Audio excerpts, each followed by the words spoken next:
ఇరాన్‌తో యుద్ధం మొదలయ్యి ఇప్పుడు ఇది 33వ రోజు కావచ్చు, లేదా 34వ రోజు కావచ్చు. కానీ యుద్ధం చేయడానికి ముందు నుంచే ఆపరేషన్ల పేరుతో దగ్గర దగ్గర 3 నెలల ముందు నుంచి ఇక్కడికి వచ్చేస్తూ ఉంటారు. ఎందుకంటే ఫిబ్రవరి 28వ తారీఖు దాడి జరిగిందంటే వాళ్ళేమి ఫిబ్రవరి 27వ తారీఖు వచ్చి దాడి చేసేయరు. ఇక్కడ ఎప్పటినుంచో ఆపరేషన్లు చేస్తారు. ఒక టీం ఆపరేషన్ చేస్తుంది. ఎలా చేయాలి, ఎక్కడ దాడి చేయాలి, ఖమేని ఎక్కడ ఉంటాడు, ఏంటి పరిస్థితి అని ఇజ్రాయెల్కి చెందినటువంటి వారు, అమెరికాకి చెందినటువంటి వారు కొన్ని నెలల ముందు నుంచే ఆపరేషన్లు చేపడతారు. ఈ ఆపరేషన్లు చేపట్టిన వారం రోజుల తర్వాతే ఇక్కడికి సైన్యాన్ని మోహరిస్తారు. ఎక్కడెక్కడైతే అమెరికాకి చెందినటువంటి స్థావరాలు ఉంటాయో గల్ఫ్ దేశాల్లో, ఆ స్థావరాలన్నింటి దగ్గర కూడా అప్రమత్తం చేస్తారు అందరినీ. అప్రమత్తం చేసింది కాకుండా ఒక 1 వీక్ 10 డేస్ తర్వాత అదనంగా అమెరికాలో ఉన్నటువంటి బలగాల్ని ఈ స్థావరాలకి జత చేస్తారు.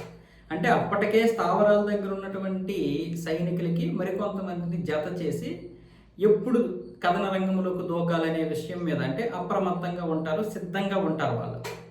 కాబట్టి ఇదంతా కూడా ఫిబ్రవరి 28 ముందు ఫిబ్రవరి 28కి జరుగుతోంది అంటే ఇది జనవరి, డిసెంబరు ఆ ప్రాంతంలోనే 2025 డిసెంబరు అలాంటి ప్రాంతం నుంచే వాళ్ళకి ఈ ఒత్తిడి మొదలవు.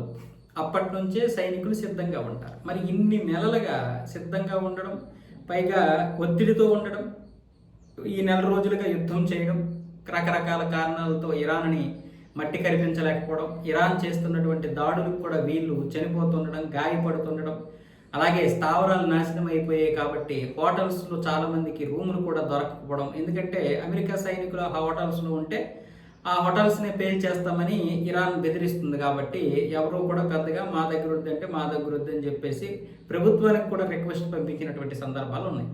ఈ నేపథ్యంలో వాళ్ళు విపరీతంగా భయపడిపోతూ ఒక మానసిక ఒత్తిడికి గురవుతున్నారు. అందుకే స్థానికంగా గల్ఫ్ దేశాల్లో ఎక్కడెక్కడైతే క్లబ్బులు ఉంటాయో ఆ క్లబ్బులకి, పబ్బులకి వెళ్ళిపోయి చిల్ అవుతున్నారంట. పోనీ అక్కడ చిల్ అయినా సరే ఒత్తిడిని తగ్గించుకుంటున్నారా అంటే అది కూడా లేదు. అక్కడ కూడా ఆందోళన వ్యక్తం చేస్తున్నట్లుగా ఒక నివేదిక చెప్తోంది. సో ఇప్పుడు కుటుంబాలకి దూరంగా అయిపోయాం కాబట్టి కుటుంబాలకి దగ్గర అయితే కానీ ఒత్తిడి పోదు అంటున్నారు.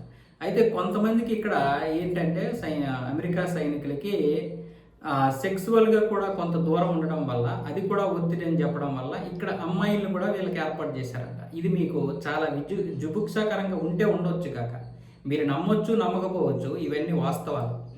వాళ్ళ ఒత్తిడి తీసుకురావడానికి, వాళ్ళ నుంచి ఒత్తిడి పోవడానికి గల్ఫ్ దేశాలు వీళ్ళకి అమ్మాయిల్ని సరఫరా చేస్తాయి.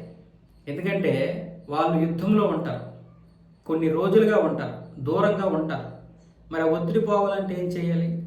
అందుకే ఖచ్చితంగా ఈ నివేదిక అంతా కూడా నిజమే. నేను కానీ నివేదికలు కానీ ఏవి ఇందులో అబద్ధాలు చెప్పాల్సిన అవసరం లేదు.